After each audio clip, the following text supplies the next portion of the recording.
कहानी के शुरुआत में हमें कार में एक लड़की को दिखाया जाता है जिसका नाम किम्बरली होता है। किम्बरली अपने कार से रियलिटी शो शूट करने के लिए वेस्ट वर्जीनिया के जंगलों में जा रही थी। उसी वक्त ये अपने मैनेजर से कॉल पर बातें भी कर रही थी, जो इसे उस जगह की लोकेशन बता रहा था। कुछ दूर आगे जाने के बाद उसके सामने दो रास्ते पड़ जाते हैं, जिससे वो कंफ्यूज्ड हो जाती है कि उसे अब किस रास्ते से जाना है। लेकिन मैनेजर उसे दिए हुए पेपर के जरिए एक फैक्ट्री वाले रास्ते पर चलने को कहता है, जिससे वो उसी रास्ते से होता हुआ जाने लगती है। अब जैसे ही किम्बरली उस रास्ते पर चलने लगती है, तब उसके मैनेजर का कॉल कट जाता है, क्योंकि उसका मोबाइल में सिग्नल ही नहीं था कि तभी अचानक से कोई आदमी उसके गाड़ी से जोर से टकराता है। किम्बरली काफी घबरा जाती है और गाड़ी से उतरकर उस आदमी को देखने जाती है। किम्बरली साथ में प्रेयर कर रही होती है, काश वो मरा ना हो, और उसकी प्रेयर सफल भी होती है। वो आदमी मरा नहीं होता, उसकी सांसें चल रही थी। लेकिन जैसे ही किम्बरली उसके पास जाती है, तभी वो इंसान उसे झपट कर काट लेता है और वो आदमी उसकी होंठ को कच्चा चबा जाता है। किम्बरली दर्द से तड़प रही थी और वो वहाँ से भागने की कोशिश करती है, लेकिन तभी एक और आदमी आकर उसके सामने खड़ा हो जाता है और उसे पकड़ लेता है। और ये कोई और नहीं बल्कि थ्री फिंगर ही था। वो किम्बरली को सामने खड़ा करके उसको दो टुकड़ों में विभाजित कर देता है, जिसके बाद दोनों उसके बॉडी का एक एक पार्ट को लेकर वहाँ से जाने लगते हैं। जिसके बाद हमें रिटायर्ड कर्नल डेल मर्फी नाम के आदमी को दिखाया जाता है, और यही वेस्ट वर्जीनिया के जंगलों के रियलिटी शो का होस्ट कर रहा था। उसके शो का नाम एपोकलिप्स रखा गया था। इनके टीम में 6 लोग पार्टिसिपेट किए हुए थे, जिनमें किम्बरली, जो वहाँ पर जा तो रही थी लेकिन पहुँच नहीं सकी, क्योंकि वो रास्ते में ही आदमखोरों का शिकार हो गई थी। यहाँ पर हम एक माइकल नाम के लड़के को देखते हैं, जो इस शो को डील कर रहा था और वही इस शो का डायरेक्टर था। सभी लोग अब शूटिंग के लिए रेडी तो हो जाते हैं, लेकिन किम्बरली वहाँ पर नहीं थी, जिस पर माइकल सभी लोगों से कहते हुए डिसाइड करता है कि हम सभी लोग उसके बगैर ही इस शो को शूट करेंगे। और वो इस शो को दूसरे प्रोड्यूसर मारा को कहता है कि वो 6 कंटेस्टेंट बन जाए, और वो जल्दी से हाँ भी कर देती है। अब ये सभी पूरे जंगल में कैमरास फिट कर देते हैं ताकि सभी लोगों पर नजर रख सके, और साथ साथ वे पार्टिसिपेंट के ऊपर भी एक कैमरा लगा देते हैं।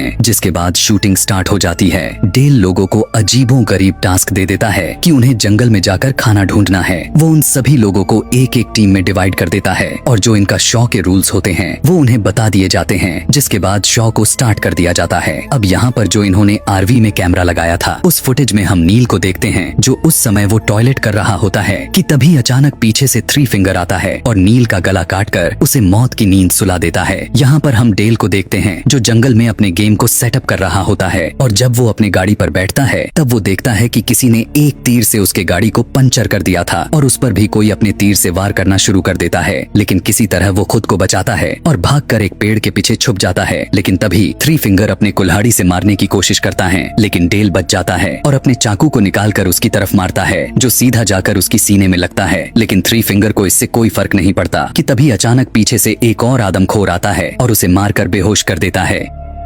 सीन शिफ्ट होता है। यहाँ पे माइकल अपने टीम को शूट कर रहा होता है, और वो अपने चैनल के थ्रू दुनिया को सर्वाइवल के अलावा और भी बहुत कुछ दिखाना चाहता था। लेकिन जैक इस बात से मना कर देता है। वो कहता है कि मैं ऐसा कुछ नहीं करूंगा, क्योंकि मेरी फैमिली भी इस शो को देखेगी, और यह कहकर वो वहाँ से चला जाता है। लेकिन एलिना यह मौका गंवाना नहीं चाहती थी, क्योंकि वो चाहती थी कि वो इस शो में सबसे ज्यादा नजर आए। तो इसीलिए वो माइकल को लालच देती है। नीना और मारा को एक टास्क मिलता है, जो टास्क ये था कि उन्हें रिवर के पास जाकर अपना टास्क को पूरा करना था, और वो ऐसा ही करती है। तेजी से भागकर रिवर के पास आ जाती है, और मारा उस टास्क को पूरा करने के लिए आगे बढ़ जाती है। जिसके बाद वो उस टास्क को पूरा भी कर लेती है। लेकिन तभी वो साथ में माइकल और एलिना को भी देख लेती है, और वो यह देखकर काफी टूट जाती है, क्योंकि यह सब कुछ वो माइकल के लिए ही कर रही थी। वो टूट कर रोने लगती है, जिस पर नीना उसे बहुत समझाती है। एम्बर और जॉन्सी को जंगल में बारबेक्यू नजर आता है, जिसे देख उसे लगता है कि यही उनका टास्क है। जिसके बाद दोनों उसे उठाकर वहाँ से लेकर जाते हैं। मगर अब नीना उस जगह को छोड़ना चाहती थी। तभी रास्ते में उसे एक घर नजर आती है। कॉल करने के लिए वो घर के अंदर चली जाती है। उस घर में कुछ अजीब लोगों के पिक्चर्स भी नजर आते हैं, जिसमें टोटल 4 लोग थे, जिनमें माता पिता और बहन भाई थे, जो कि देखने में काफी खतरनाक लग रहे थे। अभी ये दोनों उस पिक्चर्स को देख रही थी कि तभी वहाँ पर कोई चिल्लाते हुए अंदर आ जाता है, और वो 2 लोगों को देखकर डर जाती हैं, क्योंकि वो दोनों माँ और बेटी दिखने में काफी अजीब लग रही थी। माँ प्रेग्नेंट थी, इसलिए उसे डिलीवरी पेन हो रहा था। उसकी बेटी अपनी माँ को एक टेबल टेबल पर लेटा देती है और वहीं पर एक बच्चे को पैदा करती है। वो बच्चा दिखने में काफी अजीब लग रहा था क्योंकि उसकी माँ ने एक म्यूटेंट बच्चे को पैदा किया था। नीना और मारा उन्हें बहुत ही ध्यान से देख रही थीं कि तभी उसकी बेटी की नजर उन दोनों पर पड़ जाती है और वो उनकी तरफ जाकर झपट पड़ती है, लेकिन ये दोनों उस दरवाजे को बंद कर देती हैं। लेकिन बाहर से उसकी माँ की बेटी दरवाजे को तोड़ रही थी और सारे विंडो भी बंद होती है। वो काफी डर कर घबरा जाती हैं क्योंकि अब उनके पास यहाँ से बचने का कोई रास्ता भी नहीं था। उन्हें कुछ भी समझ में नहीं आ रहा था कि अब क्या करें, लेकिन मजबूरी में उन्हें उन्हीं के टॉयलेट से होता हुआ बाहर आना पड़ जाता है। जिसके बाद दोनों वहाँ से अपने जान को बचाकर तेजी से भागने लगती हैं। लेकिन उसका फादर उन्हें देख लेता है और उनका पीछा करते हुए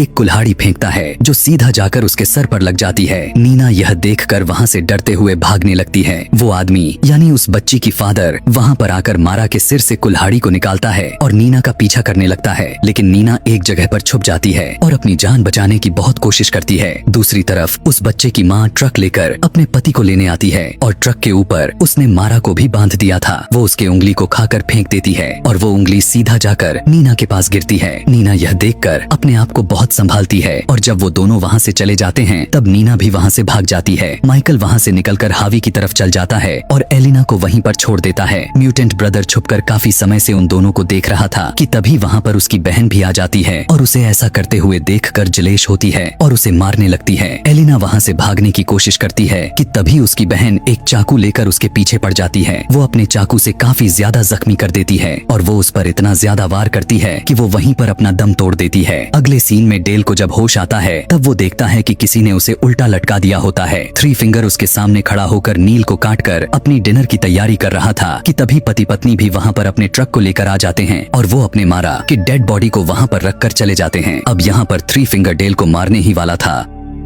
कि तभी डेल उस पर वार करके खुद को आजाद कर लेता है। डेल क्योंकि काफी ताकतवर और बहादुर सोल्जर भी था इसलिए वो थ्री फिंगर से मुकाबला करता है और दोनों आपस में ही लड़ रहे थे। लास्ट में डेल उसकी गन को छीनकर उसे ही उड़ा देता है। यहाँ पर माइकल अपने वैन में आता है और वो अपने सभी कैमरास को चेक करने लगता है, लेकिन तभी अचानक से वैन खुद चलने लगती है। माइकल को लगता है कि शायद नील उस वैन को चला रहा है, लेकिन हम देखते हैं कि उस वैन में दोनों म्यूटेंट पति पत्नी थे जो उस वैन को चला रहे थे। जिसके बाद वो माइकल को पकड़कर उसे बहुत ही बुरी तरह से मारने लगते हैं। दूसरी सीन में जैक एम्बर और जॉन्सी बहुत ही मजे से बारबेक्यू एंजॉय कर रहे थे कि तभी वहाँ पर नीना भी आ जाती है और वो काफी डरी हुई थी। जिसके बाद वो सब कुछ उन लोगों को बता देती है और कहती है कि हमें यहाँ से जितना जल्दी हो सके निकल जाना चाहिए। जॉन्सी को लगता है कि शायद यह भी इस शो का ही एक पार्ट है, इसलिए उसे यह एक्टिंग लग रहा था कि तभी अचानक एम्बर की नजर उस बारबेक्यू पर जाती है जिसे वो काफी समय से खा रहे थे। जब वो सभी देखते हैं कि उसके ऊपर किम्बरली का टैटू बना हुआ है तो वो काफी हताश जाते हैं क्योंकि उन्हें अब पता चल चुका है कि वो सभी अभी तक किम्बरली की टांग को खा रहे थे।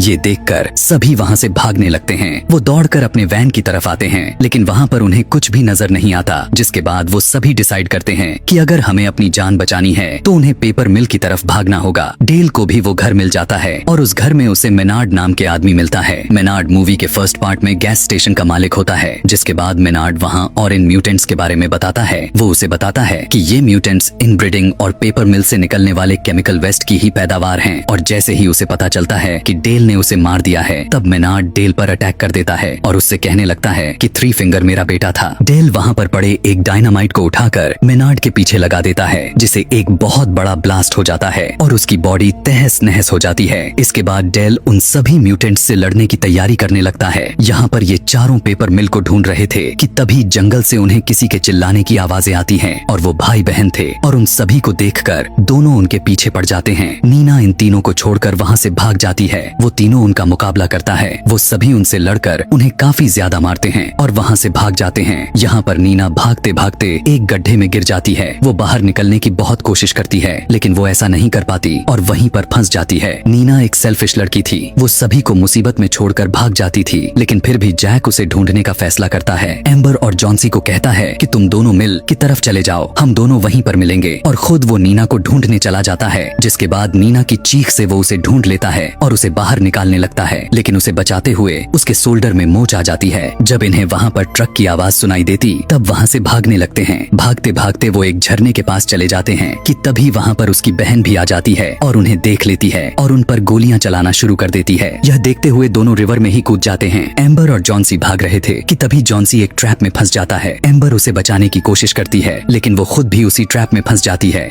जिसके बाद वहाँ पर म्यूटेंट बाप बेटे आ जाते हैं। बच्चे के फादर अपने तीर से दोनों को मारता है, लेकिन उसका बेटा कहता कि डैड मैं मारूंगा, जिस पर उसके डैड अपने बेटे को तीर दे देते हैं, जिसके बाद वो उसका बेटा एक ही तीर से उन दोनों को मार देता है। नीना और जैक बड़ी मुश्किल से पेपर फैक्ट्री की तरफ पहुंच जाते हैं और वहाँ पर एक अलमारी में उन्हें एक स्केलेटन मिलता है जो एक छोटी बच्ची का था। नीना उसे देखकर काफी डर जाती है और सोचती है कि शायद बच्ची भी इन म्यूटेंट्स से बचकर ही यहाँ पर छुप गई होगी, और इंतजार करते करते वो वहीं पर मर गई। डर की वजह से नीना वहाँ से भागने लगती है, लेकिन जैक उसे पकड़ लेता है और कहता है कि जॉन्सी और एम्बर यहाँ पर आने वाले हैं, हमें उनका वेट करना चाहिए। वहाँ पर वो दोनों देखते हैं कि विक्टिम्स की बहुत ज्यादा गाड़ियाँ खड़ी हुई थीं, जो तादाद में बहुत ही ज्यादा थीं, और वहाँ पर उनकी आरवी वैन भी थी जिसमें से माइकल की जोर जोर से चिल्लाने की आवाजें आ रही थीं। वो दोनों उसे बचाने के लिए आगे बढ़ते हैं। जब जैक अंदर जाता है तब वो माइकल का लाइव वीडियो देखकर दंग रह जाता है। वहाँ पर बच्चे की माँ यानी वो म्यूटेंट माइकल को बहुत ही बुरी तरह से मार देती है। यहाँ पे जैक को पता चल जाता है कि यह उनके लिए बिछाया गया ट्रैप है जो इनमें फंस जाते हैं, और वो दोनों उन दोनों को भी पकड़ लेते हैं। नीना जब होश में आती है तब वो देखती है किसी ने उसे डाइनिंग टेबल के साथ बांधा हुआ है और जैक को भी सामने लटकाया हुआ है। कुछ देर के बाद उस फैमिली की डिनर का टाइम होता है। डिनर करने से पहले वे सभी प्रेयर करते हैं। उनका बेटा जबरदस्ती नीना के मुंह में खाना डालने लगता है। यहाँ पर हमें यह पता चलता है कि यह फैक्ट्री ही असल में उनका घर था। माँ एक ग्राइंडर में बचे हुए वेस्ट बॉडी पार्ट को फेंक देती है। वहीं पर डेल भी होता है। यहाँ सब देख रहा होता है। डेल जब बाहर आता है तब उसके मूवमेंट से आवाज पैदा हो जाती है, जिससे उन सभी को पता चल जाता है। आवाज सुनते ही वे सभी उसे ढूंढना शुरू कर देते हैं, जिसके बाद डेल म्यूटेंट ब्रदर और सिस्टर को अपने ट्रैप में फंसा लेता है और उन दोनों को अपने डायनामाइट से उड़ा देता है। जिसके बाद डेल नीना के पास पहुंचकर उसे आजाद कर देता है। उसके बाद वो जैक को भी खोल देता है। तभी वहाँ पर म्यूटेंट पति पत्नी आ जाते हैं और अपने बच्चों को टुकड़ों में हुआ देखकर बौखला जाते हैं और पागल हो जाते हैं। उसका पति डेल के ऊपर कई बार तीर से वार करता है, लेकिन डेल काफी मजबूत इंसान था, इसलिए वो खुद को बहुत संभालता है। उसकी पत्नी भी डेल के गर्दन में चेन फेंकती है जो सीधा जाकर गले को कस लेती है। उसके गर्दन से काफी ज्यादा ब्लीडिंग होने लगती है और मौके पर ही उसकी मौत हो जाती है। नीना बड़ी मुश्किल से उस फैक्ट्री से बाहर आ जाती है, लेकिन गलती से जैक उस ग्राइंडर वाला रूम में चला जाता है। पति पत्नी वहाँ पर पहुंचकर उसे ग्राइंडर में फेंकने की कोशिश करते हैं। नीना को जैक की चिल्लाने की आवाज आती है। वो चीखने लगता है और अब वो उसके हेल्प के लिए जाती है और वो उसके गर्दन पर बाइट करके